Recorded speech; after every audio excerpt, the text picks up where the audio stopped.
Being a flight attendant is one of the most stressful, strict, and physically demanding jobs out there. Our cabin crews are forced to follow a rigid set of rules, some of which make sense, and others, like what we're going to talk about today, they just really don't. Depending upon the airline, some of them must look a certain way, be single, know how to use a taser, and might even have to be able to help someone give birth. And that's just the tip of the iceberg. Tough gig. On face value, it might seem like flight attendants just serve you drinks, over-salted peanuts, and make sure that you're sitting in the right seat. But that really couldn't be further from the truth. While providing comfort is part of the role, their primary concern is about safety and upholding the airline's brand as ambassadors. Not everyone is cut out for it though. In fact, it's easier to get into Harvard than it is to become a Delta flight attendant. Back in 2010, they received over 100,000 applications for the 1,000 job openings that they announced, which left applicants only having a 1% chance of getting accepted, and that's assuming that they met the other strict criteria. They can't be married. If you're thinking about becoming a flight attendant, depending upon the airline, you better make sure that you're not married.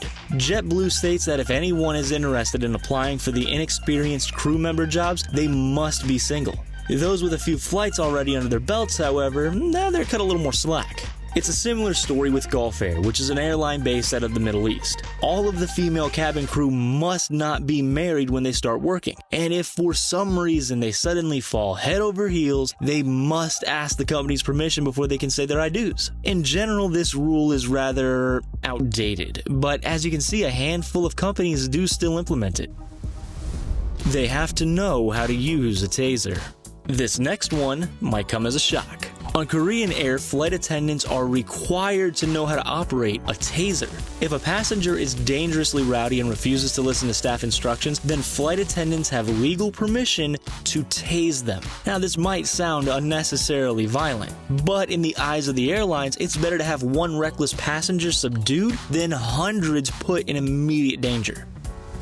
Pregnancies. That's not the only obscure training scenario. No, not for a second. Clearly, flight attendants don't go to medical school. Well, most of them anyway. However, in ultra-rare situations, they might have to deal with a woman giving birth mid-air, which is why they undergo basic midwifery training. Even though heavily pregnant women are encouraged not to fly, occasionally they still do, and well, we all know that babies don't wait for the perfect moment to just pop out. In a situation like that, the pilot is going to aim to land the plane at an emergency airport nearby, but it's not always immediately possible or even safe. So flight attendants need to be able to assess a number of risks in just seconds. For instance, where should the passenger in labor be placed? Amazingly, there have been cases of in-flight births where the child has been awarded free flights for life.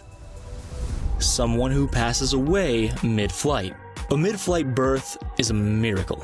But on the flip side, tragically, flight attendants also need to know which rules to follow when a passenger passes away in the air. While different airlines have different policies about how to handle this, generally crew are instructed to move the person to a private gallery or a secluded seat. Now, if there are no spare seats, they gotta strap them in with a seatbelt and cover up their body with a blanket or a sheet to make it look like they're sleeping. Honestly, it's not something we really want to think about, but airlines do need to prepare for the worst. Let's take Singapore Airlines, for example. What they did was they equipped their Airbus A340-500 fleet with what has been dubbed a corpse cupboard, and staff are required to know how to use it. They have to be able to swim. Sadly, emergency situations do happen, which brings us to our next strange rule. To become a flight attendant, you need to be a strong swimmer because not only must you keep yourself afloat, but you're also going to be assisting those who might be struggling as well. British Airways is one of the companies who strictly implements this bizarre yet justifiable rule. To get hired, you gotta be able to swim 165 feet or 50 meters, as well as be able to tread water for 3 minutes while helping other people along the way.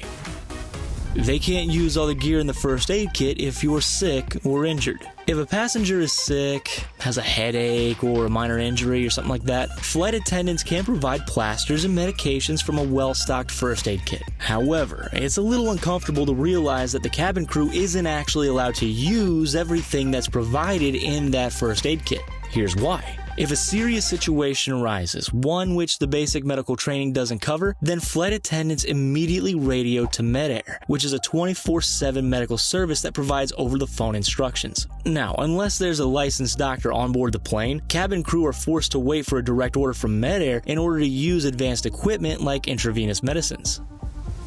Can't fly when sick. On the topic of sickness, we usually focus on when passengers aren't feeling good. But what are the rules when the flight attendants are under the weather themselves? Well, just like the regular office world, flight attendants often go to work when they have a slight cough or a case of the sniffles. However, they have to be much more careful because the change in air pressure to the cabin can make matters much worse. Aerosinusitis, for example, is not something that you're going to want to experience. So, when flight attendants are really sick, they need to call in and cancel their shifts. Here's the catch though. If they call in sick, they're forbidden from flying. And not just on the airline that they work for, but on any airline. So, don't you go faking a sore throat to get off of a shift in order to fly somewhere else for an all-inclusive vacation. Because if you're found out, you can be fired right on the spot.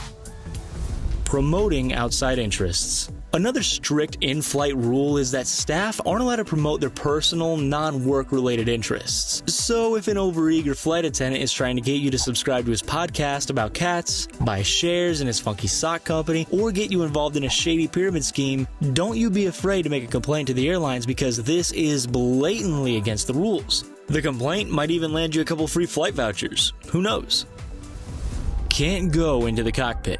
Okay, so you might assume that unlike us peasants squashed into economy class, the cabin crew are free to roam about the plane as they please. Well, that's not entirely true. Turns out flight attendants have strict instructions regarding entering the cockpit. They can't just go barging in there to check out the great view. In most cases, they're required to phone the pilots first to let them know that they're entering, while often using a secret code at the door. On top of that, another flight attendant might be required to hold up a curtain so that nobody else can run into the cockpit and become a threat. Vitamin C. Next up, let's shift our focus over to Emirates Airlines. While this next rule isn't a concrete rule per se, it's just merely highly recommended. In order to maintain a healthy glow on the flight attendant's skin to maximize that friendly appearance, Emirates states that crew should be applying vitamin C face masks when resting in their bunks.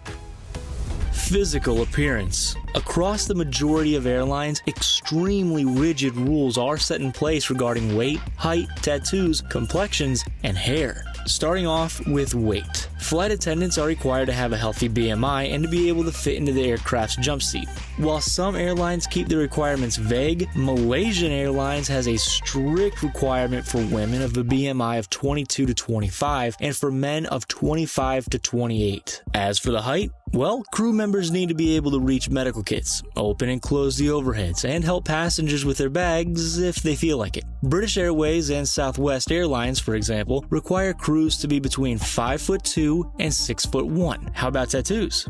Forget about them. Granted, each company has different interpretations, but the general rule is that no tattoos can be visible to the passengers, even if they're creatively covered up with makeup. On that note, even though makeup is part of a flight attendant's uniform, there can't be too much nor too little makeup. Emirates requires female flight attendants to wear red lipstick and lip liner during every shift. United Airlines makes its staff apply makeup conservatively and avoid extreme colors. Even if you're breaking out with acne all over the place, you can't just pile on the foundation. Stated on the JetBlue rules, flight attendants must have a clear complexion, with scars, pimples, and blemishes not accepted. As for the hair, well, make sure to stick to natural colors. No outlandish pinks or neon greens here. All these stern requirements are designed to merge with the elegant uniform to create a positive brand image and welcoming, comfortable environment.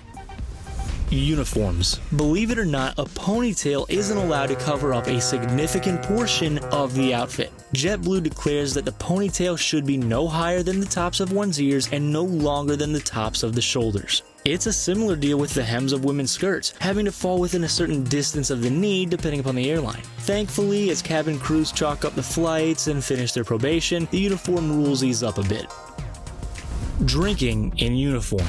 Last but not least, the strict alcohol consumption laws don't just apply to passengers, but to crew as well. Flight attendants can't drink in uniform, period. They're banned from drinking before their shift and subject to breathalyzer tests prior to boarding, and must refrain from going to airport bars while wearing their uniforms. And that's all for the strange rules flight attendants have to follow. Do you think you could follow them all? Let us know in the comments section down below. Make sure to like this video, subscribe to The Richest, and join our notification squad. Thanks for watching, and we'll see you next time.